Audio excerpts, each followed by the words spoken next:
What up, family? What up, family? I hope you're blessed. The aurora behind me represents energy, right? There's energy um, around the earth, and there's energy around your body too. And I hope that energy is blessed. I hope that you're priming the pump. I hope that you're doing the things that allow you to be your best. Yeah. So here we are, part two of the transitional character I should say, become a transitional character video series. All right. So today's question: are your ancestors keeping you poor? Question mark.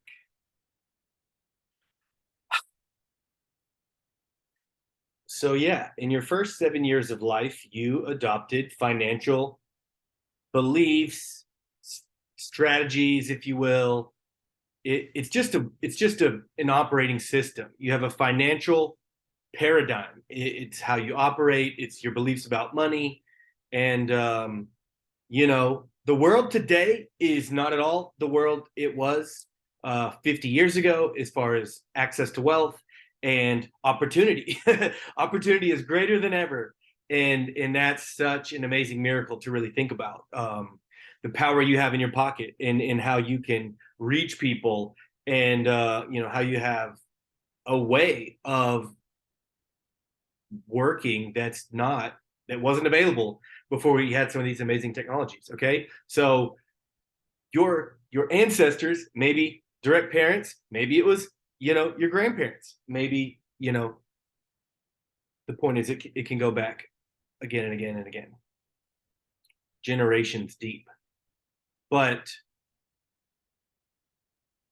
most likely, if your ancestors are in fact keeping you poor, they had an experience of rich people doing harm. Okay, maybe this was rich people are not kind, or rich people do bad things to get their money, or right. It's these sort of beliefs of like, we're not rich, they are rich. And so it's like it's not safe to experience wealth, because being spiritual is being poor, right? Though there's definitely, I think, this religious spirit and poverty spirit and orphan spirit that still exists in the church today, where people just think that, and it's that verse like, a wealthy man, no, a camel can get through the needle of an eye easier than a wealthy man can get into heaven. And that's just absolutely not true. A wealthy man can impact the earth. A wealthy man can bless people, right? Because of his financial situation. He can help the less fortunate. He can help the needy people, right? There is no wisdom in staying poor. There's no wisdom in staying broke just because you think it makes you more spiritual. You can operate a business in a framework that is allowing you to grow spiritually and also grow your wealth. Those things are both possible. It's a new world we live in. It's not the world they knew. It's not the world of, go to college, save 10%, you get a pension, retire, whatever. That's not the world we live in. It's a completely new world, right?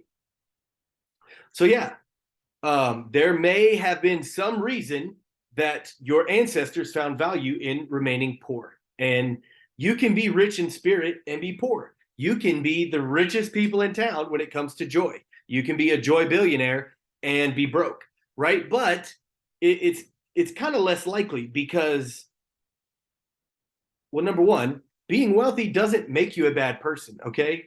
Not all wealthy people are bad people. I personally think being wealthy will allow you to be a better person. Why? I'm a better person when my needs are met. I'm not in survival mode, feeling lack, feeling poverty. I'm stable. I'm more stable, right? When I'm wealthy. And like I said, you can be a better person when you're wealthy because you can bless others with your financial situation. You can create organizations and I could even say you can go as far as creating community trusts. You can become the bank for your community. You can do that for your church. Like there are ways. And I don't want to get ahead of myself. But yeah, if you are the transitional character that I believe you are, and you're not currently financially where you want to be, there is a chance that on some level your ancestors are keeping you poor. And it's not because they meant to, it's not any of that. It's just like when we become more aware of the rules of the game that we are playing, we are more likely to be successful in that game, right? So maybe your parents gave you a pretty good life playing checkers, playing the rule of the game of checkers. The world was different, okay? The world was more simple, and the world um, now is very complex, dynamic, in a good way though, in a really good way. And so, yeah, I just want you to know that you are worthy exactly as you are. You are capable of creating a generational financial legacy for your children and their children. And it deals with how we talk about money. It deals with how we speak about our priorities. But yeah, I hope this gave you a hint. I hope this gave you a clue where to begin as you look at these beliefs and decide where to go next. So yeah, you are a transitional character. You are gonna change it. You're gonna change the course for your family. Love ya. Look out for a new video soon. Peace.